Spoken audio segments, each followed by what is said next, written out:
Je fais souvent des appels pour vous emmener à vous engager. C'est surprenant de voir toutes les personnes qui regardent à côté d'elles. Pourquoi ? Parce qu'en fait, on pense. Qu'est-ce que l'autre va penser si je me lève ? Il va peut-être penser que je suis faible dans la foi, il va peut-être penser que j'ai des problèmes, il va peut-être penser que... Et en réalité, on a peur du jugement. On a peur de ce que les autres vont penser de nous. J'aimerais vous parler d'une femme ce matin qui, dans la Bible, avait un problème avec le regard que les autres portaient sur elle. Et cette femme, elle va rencontrer Jésus-Christ. Et Jésus-Christ va non seulement la libérer, mais il va aussi soigner les blessures qui sont là dans son cœur, celles qui sont présentes. Le désir de Jésus, c'est que nous soyons libres. Et c'est en réalité un chemin dans lequel il nous invite à marcher. Jésus n'est pas venu pour nous juger, il est venu pour nous rendre libres. Libres du regard des autres, libres dans notre comportement, libres dans notre fonctionnement. L'histoire de la rencontre entre Jésus et cette femme va commencer comme ceci. Jean chapitre 4, verset 6. C'est là que se trouvait le puits de Jacob. Jésus, fatigué du voyage, s'assit au bord du puits. Il était environ midi. Venons de le lire ensemble. Jésus est fatigué. Il s'arrête à un endroit précis, près d'un puits, le fameux puits de Jacob. Et s'il y a bien une chose qui est importante et qui mérite d'être dite, c'est que Jésus ne fait jamais rien au hasard. Jésus cherchera toujours un moyen pour pouvoir nous parler et pour avoir un moment de tête-à-tête avec chacun d'entre nous. Jésus nous attend là où il pourra nous trouver. Jésus a toutes les capacités pour pouvoir nous rencontrer et il sera toujours là à un moment précis pour nous trouver, même dans les lieux les plus improbables. Même dans les lieux où finalement nous ne nous y attendons pas. Ici, il est midi. Nous sommes dans les terres d'Orient, des terres désertiques. À midi, il fait chaud. À midi, on ne voit personne. Jésus est fatigué. Jésus s'arrête. Jésus s'arrête à un endroit aussi qui est stratégique, à savoir un puits, parce qu'il a besoin de se désaltérer. Mes amis, mes frères, mes sœurs, Jésus viendra toujours nous rencontrer là où nous en avons le plus besoin, au moment où nous en avons le plus besoin. J'ouvre une petite parenthèse que je referme rapidement. Est-ce que vous connaissez Keith Green ? Keith Green, il a fait ce chant « Merci notre Père d'avoir donné ». Bon, c'est un chant qu'on chantait, « Rédempteur adorable ». C'était vraiment ce chant, non, « Rédempteur du monde », pardon, qu'on aimait beaucoup. Cet homme-là, il a rencontré Jésus dans un bad trip. Vous savez ce que c'est un bad trip ? Un bad trip, c'est ce qu'on appelle en anglais un mauvais voyage ou un mauvais délire. C'est-à-dire que c'est quand on va prendre une consommation de drogue plus, pour pouvoir vivre des délires, entre guillemets, cet homme-là va rencontrer Jésus dans un bad trip, alors qu'il s'est drogué, il va voir la révélation d'une croix enflammée, cet homme va donner sa vie au Seigneur, cet homme va composer tout un tas de chants, notamment que nous chantions avant, dans les années peut-être 80-90, et ce Seigneur va toucher sa vie. Il y a un livre qui s'appelle Sans compromis, voilà, qui est super intéressant sur sa vie. Cet homme a rencontré Jésus alors qu'il était en plein délire. Des fois, nous, on a une conception de Jésus où on pense qu'il va uniquement nous rencontrer dans l'église. Heureusement que Jésus fait un travail bien avant l'église. Jésus, il n'est pas arrêté sur des formes, sur des façons de fonctionner. Jésus, il vient nous rencontrer là où on est. Et cet homme, Keith Green, il a vécu une vie incroyable. Il va mourir dans un crash d'avion avec des enfants très prématurément. Mais qu'est-ce qu'il a vécu pour le Seigneur ? Ce que je veux dire, c'est que Jésus, peu importe qui on est, peu importe d'où l'on vient, peu importe aussi ce qu'on va transporter sur nos vies comme fardeau, il vient dans le but d'avoir ce tête-à-tête, dans le but d'avoir ce temps de cœur à cœur. Peu importe qui nous sommes et ce que nous avons fait, Jésus ne vient pas pour nous juger, il vient pour nous rendre libres. Et alors que Jésus est là, il s'est arrêté, il attend une personne, une femme, une Samaritaine. Elle vient pour puiser de l'eau. Jésus s'adresse à elle. « S'il te plaît, donne-moi à boire un peu d'eau. » Jésus rentre en contact avec cette fameuse femme. Généralement, on appelle cette femme la femme samaritaine. On n'a pas son prénom, on ne la connaît que finalement de ce moment-là. Et on peut le voir dans le texte, mais la Samarie a une mauvaise réputation. Et généralement, les Juifs et les Samaritains ne s'adressent pas à la parole. Parce qu'il y a un véritable conflit qui date depuis la division qu'il y a eu entre Juda, royaume du sud d'Israël, et Israël, royaume du nord. Bref, c'est un contexte qui est compliqué, mais Jésus se fiche des contextes qui sont compliqués. Jésus va avoir ce rendez-vous avec cette femme. Or, quelques éléments que nous avons en disent beaucoup sur cette femme. Cette femme n'est pas libre. Il y a normalement pour les femmes qui viennent puiser de l'eau des horaires qui sont beaucoup plus conventionnels, qui sont beaucoup plus agréables, où entre guillemets, on n'y va pas sous le cagnard. Ici, entre guillemets, dans le nord de la France, on n'a pas trop ce problème. Peut-être une fois ou deux dans l'année, en été, on a un peu chaud. Mais nous, dans le sud, quand on y était avec mon épouse, en plein été, vous sortez pas. Les rues sont désertiques à midi. Vous savez que là où on était, donc c'était Sijan, il y a une savane africaine. Parce qu'en fait, là où on habitait, il y a vraiment cet aspect aride qu'on retrouve dans la savane. Et c'est vrai qu'à midi, il n'y a personne qui sort. À midi, je ne prends même pas la moto. Vous voyez ? Parce qu'il fait trop chaud. Le vent est chaud, tout est chaud. Mais cette femme, elle sort à midi. Pourquoi ? Parce qu'elle sait précisément qu'à midi, elle ne va rencontrer personne. Elle sait précisément à midi que personne n'aura les regards braqués sur elle. Elle sait précisément qu'à midi, elle va pouvoir éviter les regards, elle va pouvoir éviter le jugement, elle va pouvoir éviter d'être vue tout simplement. C'est une femme qui vit sous le poids d'un jugement. Et peut-être qu'il y a une personne qui est ici ce matin et qui vit sous le poids d'un jugement. Et elle vient à l'église et d'une certaine manière, ça sera peut-être cette personne qu'on verra repartir la première tout à l'heure, parce qu'elle ne veut pas, entre guillemets, qu'on prenne le temps. Alors, je ne dis pas ça pour que vous puissiez regarder tous ceux qui vont partir en premier tout à l'heure. Mais ça, c'est une femme qui vit et qui est liée à son passé, qui est liée à ce qu'elle a fait. Et c'est une femme qui vit tout sauf la liberté. Mais aujourd'hui, cette femme, elle a un rendez-vous avec Jésus. Et Jésus veut l'amener à vivre en femme libre. Combien d'hommes et de femmes sont similaires à cette femme ? Ils feront le nécessaire pour éviter le regard des autres, pour éviter le jugement, pour éviter le qu'en dira-t-on. Ici, nous le voyons précisément, cette femme vient à midi. Elle est là seule. Et cela nous montre encore un élément supplémentaire sur sa personnalité, c'est que c'est une femme qui est isolée. Tout un tas finalement de détails qui nous permettent de nous dire « Waouh, mais en fait la vie de cette femme, elle est tout sauf facile ». Comment cette femme a pu en arriver là ? Il y a quelque chose qui est lié à elle, qui est attaché à elle. Et on apprendra par la suite que c'est le poids de son passé qui finalement l'emprisonne, l'empêche d'être libre et la brise.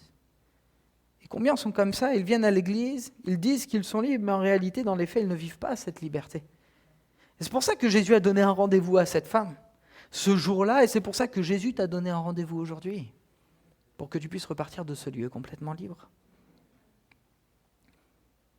Combien sont accusés dans leur conscience ? Des choses que nous ne nous sommes pas pardonnées, des choses que nous avons faites, dont nous avons honte, ou alors des choses que on nous a faites subir et qui nous font honte. Il y a ce poids, cette culpabilité comme cette femme. Vous êtes obligé de tout contrôler.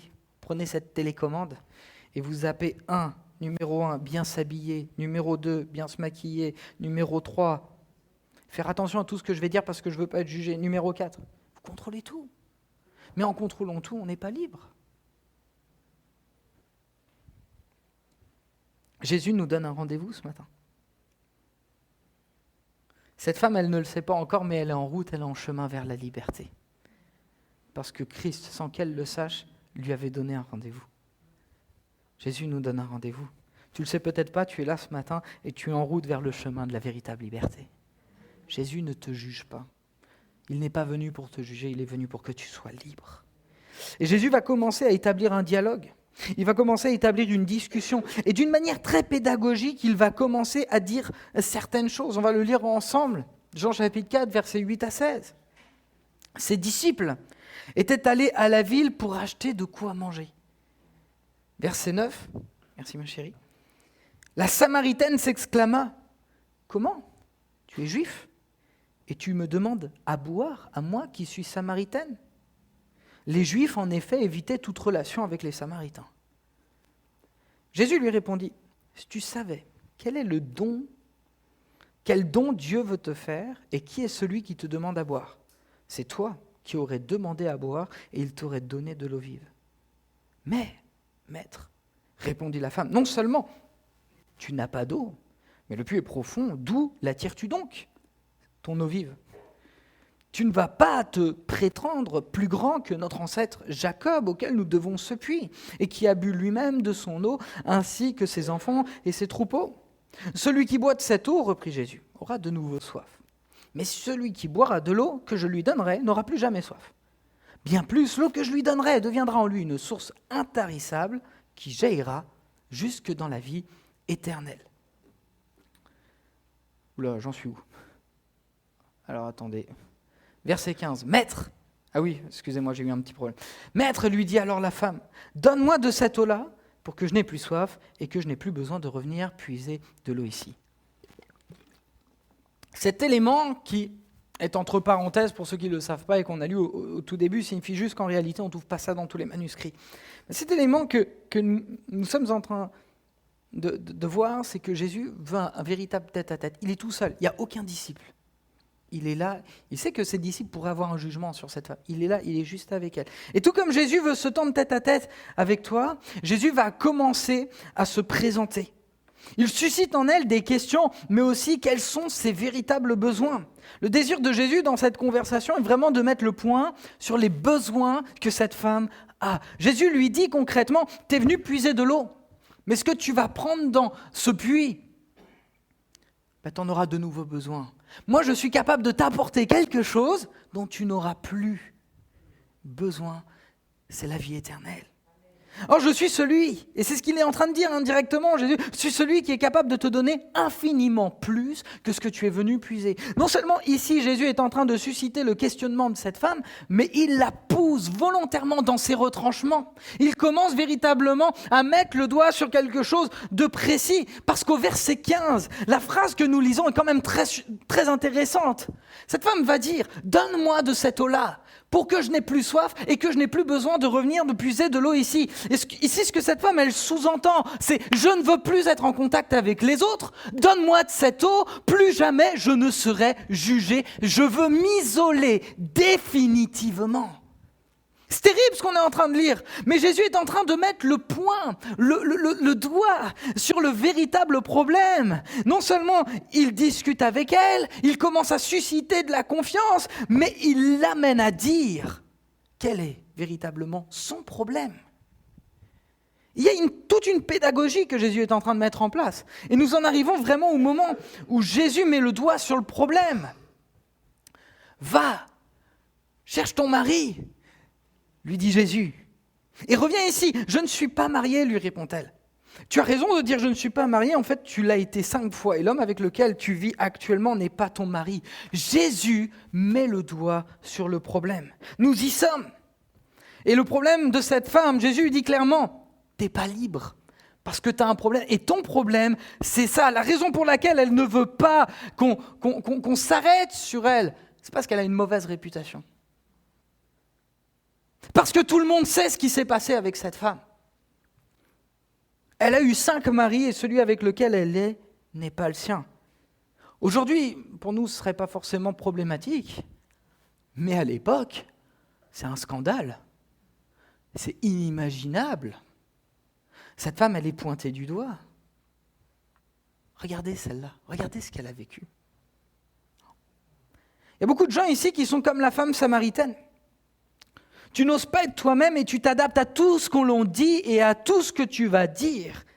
Et tu vas le faire en fonction de ce que les gens pensent de toi. Tu vis, mais en réalité, tu es prisonnier de l'opinion des autres. Tu n'es pas libre. Il y en a d'autres qui sont là, qui ont toujours peur de manquer. Ta sécurité dépend de ton compte bancaire. Tu ne t'en rends peut-être pas compte, mais c'est ton compte bancaire qui te tient. Et tu vis et tu n'es pas libre. Il y en a d'autres qui sont là.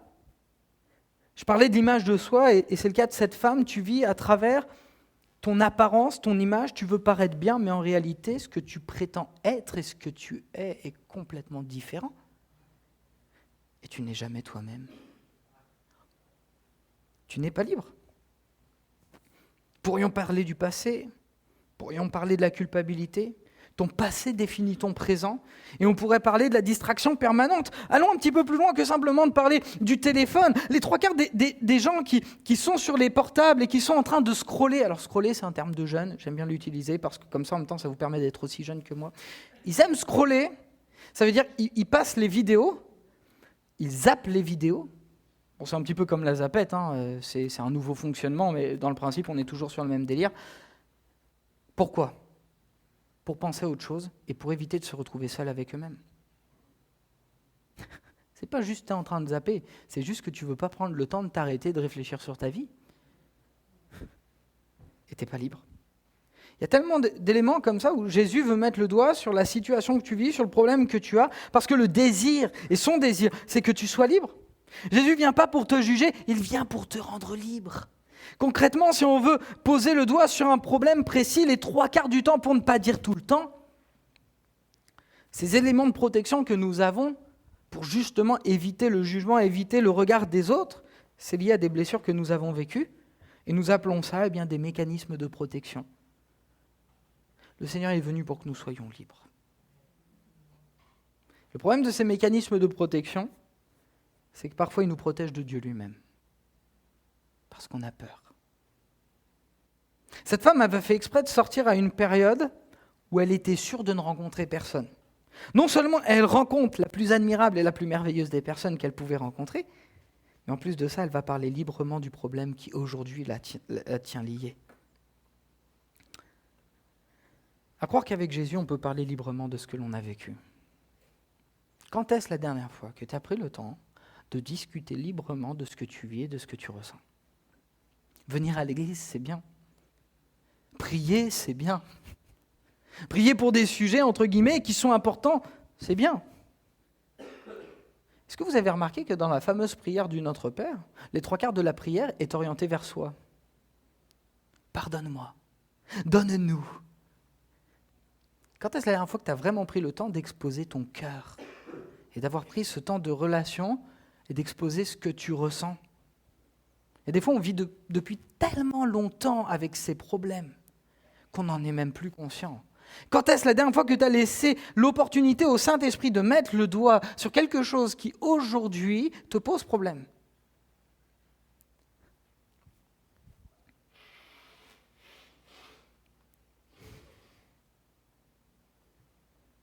Donc Jésus est là, il confirme. Parce que tu dis est vrai. Tu as eu 5 femmes, et celui avec lequel tu es aujourd'hui n'est pas ton mari. Tu as eu 5 maris, pardon, merci. À partir de là, jusqu'au verset 24, on ne va pas forcément le lire ensemble, mais cette femme va poser tout un tas de questions. Cette femme, elle est en quête de la vérité. C'est une femme qui s'ouvre à Jésus, et ce sera une des seules personnes à qui Jésus va dire clairement qui il est. Une des clés de la guérison sera toujours d'avoir cette relation d'intimité avec Jésus, où Jésus-Christ aura la liberté de mettre le doigt sur un problème. Arrêtons de nous voiler la face. Faisons tomber le masque.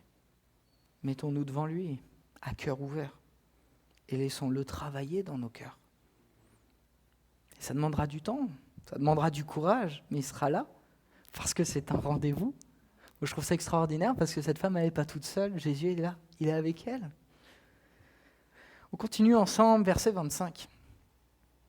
La femme lui dit, « Je sais qu'un jour le Messie doit venir, celui qu'on appelle le Christ. Quand il sera venu, il nous expliquera tout. » Et là, Jésus va dire, « Je suis le Messie, moi qui te parle. » Au même instant où Jésus lui dit ceci, les disciples arrivent, et on va lire quelque chose de tout à fait surprenant. Sur ces entrefaits, les disciples revinrent. Ils furent très étonnés de voir Jésus parler avec une femme. Aucun d'eux, cependant, ne lui demanda, « Que lui veux-tu » ou « Pourquoi parles-tu avec elle ?» Là, ce qu'on va lire, c'est super important. Écoutez et appréciez avec moi. La femme laissa là sa cruche, se rendit à la ville, et la voilà qui se mit à dire autour d'elle, « Venez voir un homme qui m'a dit tout ce que j'ai fait, et si c'était le Christ ?» Les gens sortirent de la ville pour se rendre auprès de Jésus. Jésus ne vient pas te juger, il vient pour te rendre libre. Cette femme est en train de devenir véritablement libre. Cette femme était venue au puits pour puiser. pour puiser de l'eau et elle repart sans prendre sa cruche d'eau avec elle. Mais en plus de ça, elle va en déclarant publiquement « Venez voir qui j'ai rencontré !» Cette femme n'a plus le problème de se poser, mais je me fiche de ce que les gens vont penser de moi. Waouh! Je suis tout seul à m'émerveiller, mais c'est pas grave. J'espère franchement que ce sera ton histoire. Parce que là, c'est l'histoire d'une femme qui est la femme samaritaine. Mais c'est peut-être aussi ton histoire. Je ne sais pas si vous réalisez à quel point ce moment est extraordinaire, mais cette femme, elle repart de cette conversation avec Jésus complètement libérée. Cette femme repart de cette conversation avec Jésus n'ayant plus cette chape de plomb qui est au-dessus de sa tête, mais en disant « Venez voir !» Je ne sais pas exactement ce qui s'est passé dans son cœur, mais cette conversation avec Jésus l'a bouleversée. On a le témoignage, on a l'exemple d'une femme qui est complètement libérée. Une femme qui ne va plus chercher à contrôler ce qu'elle va dire, à contrôler ce qu'elle va faire. Une femme qui ne va plus forcément se soucier de son image que l'on ne peut avoir d'elle, mais une femme qui est en train de vivre ce que Jésus-Christ lui-même a dit « Je suis venu pour que mes brebis aient la vie » et qu'elle soit dans l'abondance et qu'elle vive dans l'abondance. Je ne vous parle pas de prospérité, je ne vous parle pas de réussite ou de quoi que ce soit, je vous parle de liberté. Christ est venu pour que nous soyons libres. C'est une femme qui est en train de le vivre. Si cette femme l'a vécu, tu peux toi aussi le vivre. Jésus veut que tu sois libre. Jésus va avoir ces temps de conversation, de communion avec toi. Jésus veut que tu lui déverses ton cœur et Jésus veut déverser son cœur dans le tien. Aussi simplement que ça. Cette femme est repartie sans sa cruche parce qu'elle a trouvé une source qui est tellement plus abondante. Une source qui peut tellement mieux la désaltérer. J'aime ce moment parce que là on ne le voit pas vraiment sur la photo. Mais ici on voit la cruche qui est laissée. Regardez son sourire, elle est magnifique. Quand tu es libre, tu es beau. Quand tu es libre, tu vis. Mais quand tu te soucies du regard des autres, tu t'enfermes dans un masque, un miroir qui ne te correspond pas, qui ne te regarde pas. Et pourquoi tu fais tout ce que tu fais si tu n'es pas toi-même? Et pourquoi tu ne réponds pas à l'appel? Parce que tu as peur de regarder les autres, enfin plutôt du regard des autres, alors que Jésus-Christ aujourd'hui veut te libérer. Jésus est venu pour que nous soyons libres. Jésus est venu pour que nous soyons libres. Cette source d'eau, ce sont les paroles qui ont coulé, les paroles de Jésus qui ont coulé dans son cœur et qui lui ont redonné la vie. Cette femme est en train de vivre quelque chose d'extraordinaire. L'Esprit du Seigneur est sur moi. Et il m'a oint pour annoncer une bonne nouvelle, pour guérir ceux qui ont le cœur brisé, pour libérer les captifs et pour délivrer les prisonniers. Cette femme avait le cœur brisé, cette femme était captive, cette femme était prisonnière, cette femme est libérée, cette femme est guérie et cette femme est libre. Waouh! Quels sont les liens qui aujourd'hui t'empêchent d'être libre? Quelles sont ces zones de captivité dans lesquelles aujourd'hui tu vis et qui t'empêchent d'être libre? Aujourd'hui, Jésus-Christ veut te donner la véritable liberté.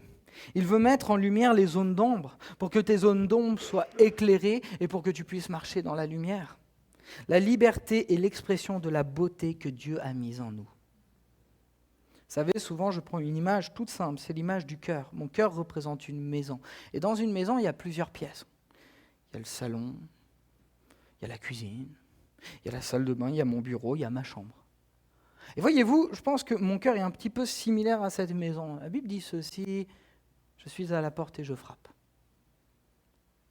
Je vais le laisser rentrer. La grande question, c'est est-ce que tu le laisses rentrer dans toutes les pièces de ta maison? Oh oui, bien sûr, évidemment, c'est mon Seigneur. Est-ce que tu lui as tout dit? Est-ce que tu lui as laissé l'opportunité non seulement de rentrer dans cette pièce que tu as enfermée depuis des années, mais tu lui as laissé le temps de pouvoir travailler, de pouvoir regarder ce qu'il y a véritablement? Oh non, c'est beaucoup trop moche. C'est beaucoup trop moche. Le Seigneur veut faire quelque chose d'extraordinaire dans ta vie. Le Seigneur veut faire quelque chose de nouveau dans ton cœur. Et il veut te libérer, il veut te délivrer. Alors je vais bientôt terminer, mais j'aimerais juste terminer avec un autre passage dans la Bible. L'apôtre Paul va parler de la loi et d'un voile qui est posé sur les hommes et les femmes de l'ancienne alliance. Et il va finir par dire ceci. Le Seigneur, dont parle le texte, c'est l'Esprit. Et là où est l'Esprit du Seigneur, là règne la liberté. Et nous tous qui, le visage découvert, contemplons comme dans un miroir la gloire du Seigneur, nous sommes transformés en son image dans une gloire dont l'éclat ne cesse pas de grandir. C'est là l'œuvre que le Seigneur fait, c'est-à-dire l'Esprit. Là où est l'Esprit, là est la liberté. Il n'y a pas de meilleur endroit que l'Église, que ta relation et ton intimité avec Jésus, où tu peux exprimer véritablement ta liberté. Et le texte nous dit que nous sommes transformés à son image. Et ça nous parle vraiment de la relation et de l'intimité que nous pouvons avoir avec lui. Et c'est dans cette intimité que nous pouvons grandir et que nous pourrons toujours être un peu plus libres. On va fermer nos yeux quelques instants. Et on va passer du temps à la prière. Jésus ne vient pas pour te juger, il vient pour te rendre libre. Et le Seigneur veut faire cette œuvre dans ton cœur.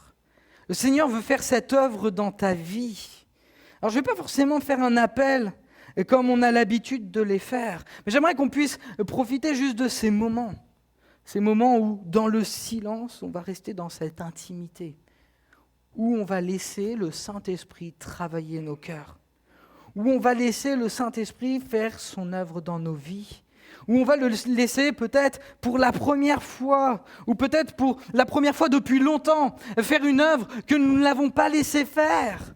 Cette œuvre de lui dire, écoute Seigneur, je t'ouvre toutes les portes de ma maison et je te laisse véritablement libre de pouvoir intervenir.